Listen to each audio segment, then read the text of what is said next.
Every Addy man is a carpenter, a builder, a roofer, and the only tool they need to make a house is a long, sharp knife.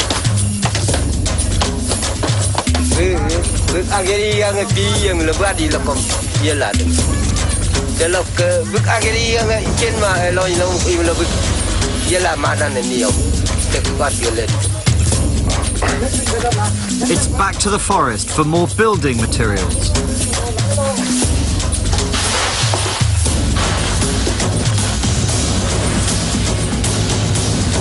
This beautiful little palm grove here is going to be turned into my roof, apparently.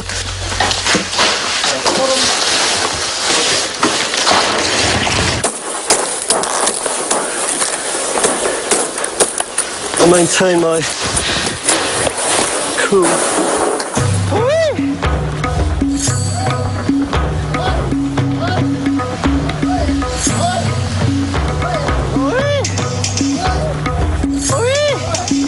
The days of the traditional Addy house are numbered. Corrugated iron and cement have reached the village. These modern, long-lasting materials are beginning to replace leaves and bamboo.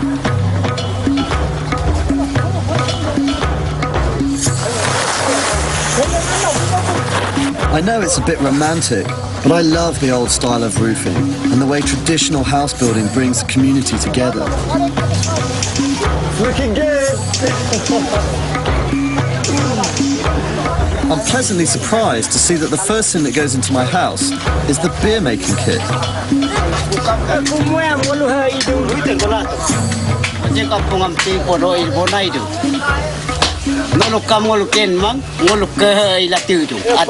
The local beer, known as apong, is made from fermented millet, and it plays an important part in many Addy ceremonies. The Gam has decided to make me an honorary member of his family. Oh my God. I think I've just been adopted.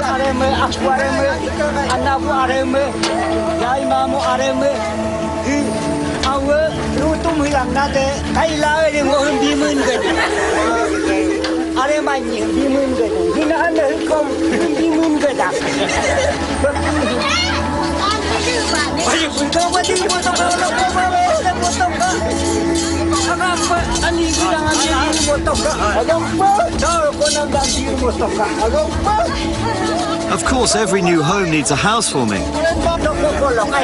But as I celebrate, I wonder what the next weeks will bring. After a few days, I'm starting to learn about the Addy way of life. Jorsing is one of 50 Addy villages in the surrounding area. It's home to 330 people, many of whom have never been to the next village, just a day's walk away. Addy women do all the household chores. They collect firewood, cook the meals, and look after the children. The hearth is the hub of daily life, and I come here to have meals with my adopted family. Nearly all the food that I'm eating has been grown by my family. The mountain soil is thin, so the Addies must clear new fields every 3 years or so while the old ones lie fallow. Rice and millet are staples, spiced with ginger, garlic and chili. It's a hard life, and the Addies work the fields from dawn till dusk, all year round. But the villagers are not only farmers. It's the man's job to hunt and trap wild animals which provide protein. Every family keeps chickens, which scavenge around the house and are kept in baskets for safekeeping. Most interesting of all, the rather unusual way the Addies feed their pigs. So this is the water closet, and where one comes to do one's business. As you can see, it's not a private moment. You have your waste disposal. Got a handle here, and the rest is kind of private. I've come across some strange toilets in my travels, but this was something else. What's even more off-putting is that the meat of these animals is prized above all others in the village.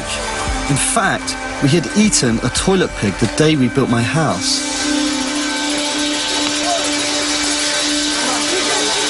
But there are some animals that are valued for more than their meat. Mittens, a cross between a water buffalo and a cow, are used to measure wealth. The family heirlooms I was given by my father, for example, are each worth 1 mitten. Do you remember? When I was with the chief last night, saying to him, what could I do to help you? Most of all, what is it that you'd really need me to help you with? Yeah, the ear, yeah. He said, the first thing a son must know is all of the mittens within my family. And that is why, before I go and help in the fields or before I go hunting or anything, I've got to go and see for myself and be able to recognize the family mittens. Mittens are sacrificed as offerings to the spirits, which Addis believe control nature. These supernatural beings live all around them, in the houses, in the forest, unseen but ever present. There is one villager who can tell me more about the spirits, and after a week in Jorsing, I'm given the perfect reason for paying her a visit. It's very painful when I cough, and it's just at the front here. That would be alright, but I've had it a few days now and it's just not shifting, so what they do around here is they go and see the doctor, who's a shaman, and they call him a Miri here, and very interesting because